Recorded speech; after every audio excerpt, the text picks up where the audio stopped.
Nous allons maintenant, dans Présumé innocent, ouvrir notre page spéciale consacrée aux actions de Mohamed Merah. Dans un instant, vous verrez les reportages qui ont réalisé les équipes de Présumé innocent qui ont travaillé pendant plusieurs jours sur place. Images dans un instant. Auparavant, on va essayer de comprendre qui était vraiment Mohamed Merah. Jean-Charles Brissard, bonjour. Bonjour. Merci d'être avec nous. Vous êtes spécialiste du terrorisme. Première question, est-ce que dans les actes de Mohamed Merah, on peut parler de terrorisme ? Oui, très clairement, on a une personne qui s'attaque d'abord à des civils et deuxièmement qu'il le fait au nom d'une idéologie ou d'une idée religieuse, politique, peu importe. Donc on a véritablement les critères d'une action terroriste. Puis quand on regarde son parcours, typiquement, il fait partie de cette lignée des djihadistes. Quel est le parcours de Mohamed Merah qui a pu le mener à de telles actions ? Il a un parcours, je dirais, assez typique du djihadiste, c'est-à-dire la personne qui s'auto-endoctrine, au travers d'abord de contacts sans doute religieux en France, dans des mosquées, etc., puis sur Internet ensuite, et qui verse dans la petite criminalité, qui passe par la case prison, qui joue le rôle finalement de caisse de résonance, de catalyseur et de caisse de résonance du radicalisme, qui sort de prison et qui en plus fait la démarche d'aller dans les camps d'entraînement, c'est-à-dire de voyager dans la zone afghano-pakistanaise pour tenter de suivre une formation militaire. Vous dites que Mohamed Merah était djihadiste. Et pourtant, quand on parle avec ses amis, avec ceux qui l'ont approché avant ces événements, il parle d'un garçon qui draguait les filles, qui allait en boîte, qui faisait la fête, ce qui est à l'opposé, a priori, d'un djihadiste. Non, c'est typique des djihadistes formés à ces méthodes, notamment par les réseaux proches d'Al-Qaïda.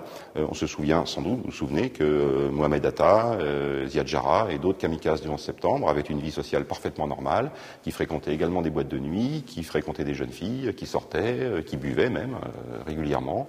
Donc ça fait partie, si vous voulez, de ce qu'on apprend c'est du camouflage ? Bien sûr, c'est de la manipulation, c'est de la dissimulation. Voilà donc pour cette enquête inédite des équipes de Présumés innocents sur place, à Toulouse, à Montauban, sur les traces de Mohamed Merah.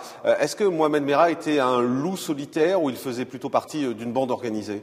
Ce qu'on sait aujourd'hui, c'est qu'effectivement, il n'a pas le profil typique du loup solitaire. Le loup solitaire est quelqu'un qui non seulement s'autoradicalise, mais ensuite, par ses propres moyens, acquiert une expertise, la fabrication de bombes, le maniement des armes, etc., par ses propres moyens.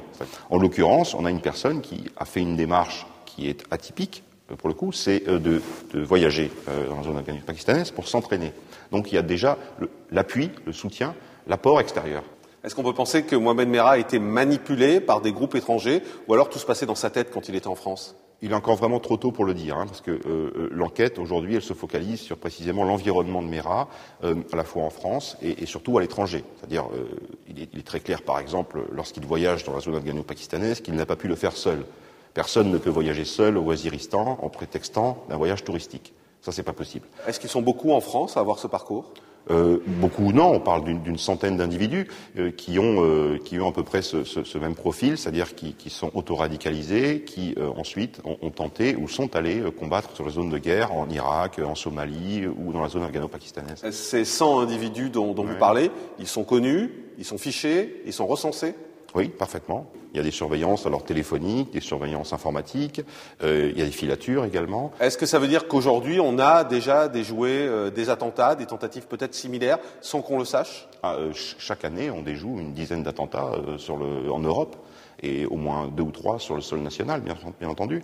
On en parle très peu, mais les services sont efficaces dans, encore une fois, le suivi de ces personnes-là à risque. Mais comment peut-on expliquer dans ce cas, puisque Mohamed Merah faisait partie de ces gens fichés, comment peut-on expliquer qu'il ait fait 3 actions terroristes sans être découvert ? Je crois qu'il a effectivement, une certaine mesure, il est parvenu en tout cas à masquer ses véritables intentions au service de police et de renseignement. C'est une faille, le service de police et de renseignement ? Non, c'est simplement que la formation de Merah, sans doute, le conduisait à manipuler ses interlocuteurs et il l'a fait avec les services de renseignement. Qui se sont donc laissés manipuler ? Sans doute, oui. En tout cas, il y a une faille du côté des services de sécurité quand je vous écoute.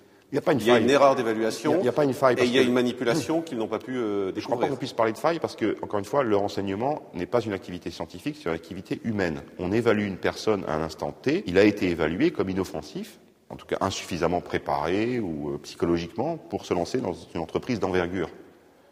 Voilà. Merci beaucoup.